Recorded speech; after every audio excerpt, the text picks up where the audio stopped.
अलैकुम।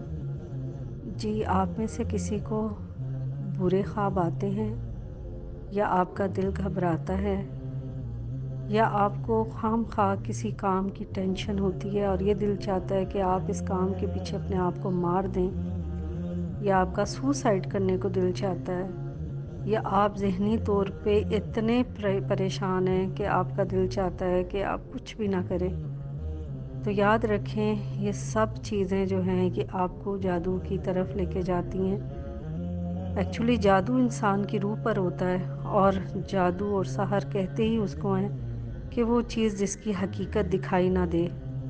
धोखाबाजी के साथ एक ऐसा फ्रॉड, एक ऐसा अमल किया जाता है इंसान की रूह पर जो उसको बहुत सी चीज़ों से पीछे हटा दे।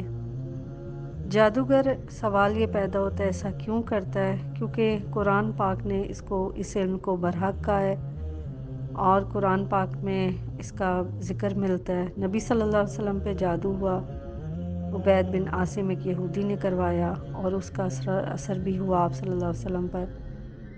लिहाजा हमें जादू को झुठलाना नहीं चाहिए। जो जादू को झुठलाता है, शरीयत में उसकी ये गुंजाइश है कि उसे मुर्तद या काफिर कहा जाए।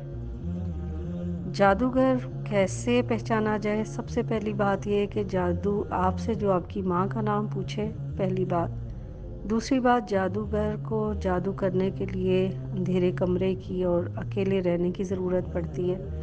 बहुत ज़्यादा गंदे रहते हैं। आपसे हो सकता है आपकी 4 चीज़ें मांगने वाला जो है वो पक्का जादूगर है। जैसे नाखून हैं आपके, आपके नेल्स हैं, आपके बाल हैं, आपकी तस्वीर है, आपके कपड़े हैं। इन चारों चीज़ों को मांगने वाला पक्का जादूगर है।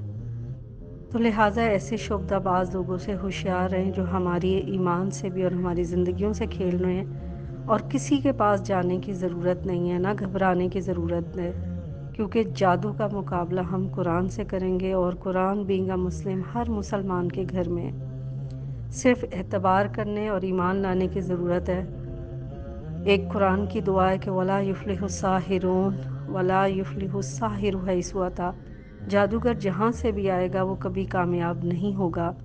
और जादूगर जब मंत्र पढ़ता है तो कुछ अल्फाज का सहारा लेता है और उन अल्फाज को बार बार रिपीट करता है, और कुरान पाक की आयत को नाउज़ुबिल्लाह गलत तरीके से गलत उससे मोड़ता है, जिससे उसके जिन शयातीन खुश होते हैं। जादूगर का जो जिन होता है जो घरों में आके जादू करता है या करवाता है, उसका नाम खादिम होता है।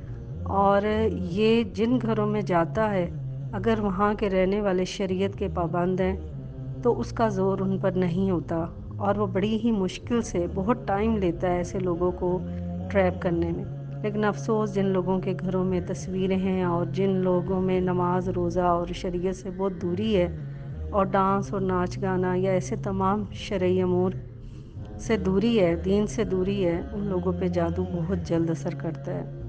तो अल्लाह से दुआ है कि अल्लाह ताला हम सब मुसलमानों को इस जादू से बचाए, और इसके लिए हमें 3 कुल पढ़ने की ज़रूरत है। और इसके अलावा सूरह बकरा जो है वो अपने घरों में सुनी जाए, लगाई जाए। जज़ाकल्लाह।